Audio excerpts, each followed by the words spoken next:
ఓం నమో వెంకటేశాయ.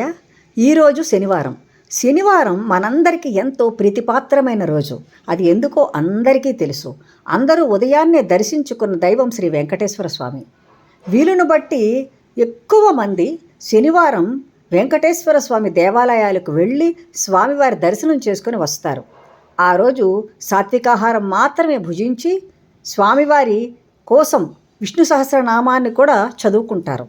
అంతేకాకుండా పగలంతా చాలామంది ఉపవాసం చేసి రాత్రి అల్పాహారం తీసుకున్న వాళ్ళు ఉంటారు. ఒక్క పూట మాత్రమే మధ్యాహ్నం భోజనం చేసి సాయంకాలం అంటే రాత్రి అల్పాహారం తీసుకునే వాళ్ళు ఉంటారు. ఈ విధంగా స్వామివారి కోసం ఏదో ఒక ప్రయోజనమైనటువంటి పనిని చేస్తారు. తిరుమలలో ఉన్న శ్రీ వెంకటేశ్వర స్వామివారిని గనుక శనివారం దర్శించుకోగలిగితే అంతకన్నా భాగ్యం మనకి ఏమీ ఉండదు. ఒక్కసారి శనివారం నాడు స్వామివారిని దర్శించుకుంటే అనేకమైన దోషాలు మనకి తొలగిపోతాయి. ముఖ్యంగా శనిపీడ బాధల నుండి మనం విముక్తులమవుతాం. అంతేకాకుండా స్వామివారి అపారమైన కరుణా కటాక్షాలు మన మీద ప్రసరిస్తాయి. అయితే ఈ శనివారం ఎందుకు మనకంత ముఖ్యమైనది? కలో వెంకటనాయక అన్నారు.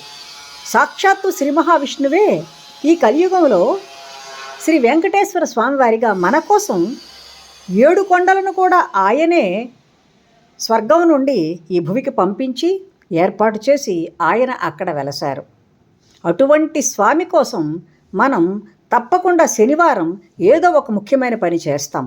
స్వామి దర్శనానికి వెళ్ళకపోయినా ఇంట్లో కూర్చునైనా శ్రీ వెంకటేశ్వర నామాన్ని పదే పదే జపిస్తూ ఉంటాం. ఓం నమో వెంకటేశాయ అనే దివ్య నామాన్ని 108 అంతకు మించి కూడా అలా స్మరణ చేసుకుంటూ ఉంటే తప్పకుండా స్వామివారి దయ మన మీద ప్రసరిస్తుందనడంలో ఎటువంటి సందేహమూ లేదు. స్వామివారు శని భగవానునికి వరాన్ని ఇచ్చారు. ఇంతకు ముందు వీడియోలో మనం చెప్పుకున్నాము.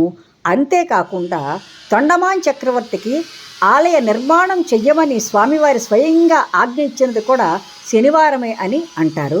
అంతేకాకుండా నిత్య అనపాయని అయినటువంటి శ్రీ మహాలక్ష్మి స్వామివారి వక్షస్థలంలో నివాసం ఏర్పరచుకున్న రోజు కూడా శనివారం అనే అంటారు.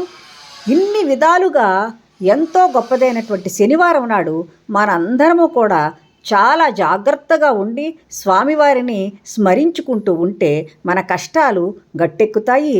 స్వామి దయావర్షం మన మీద కురుస్తుంది.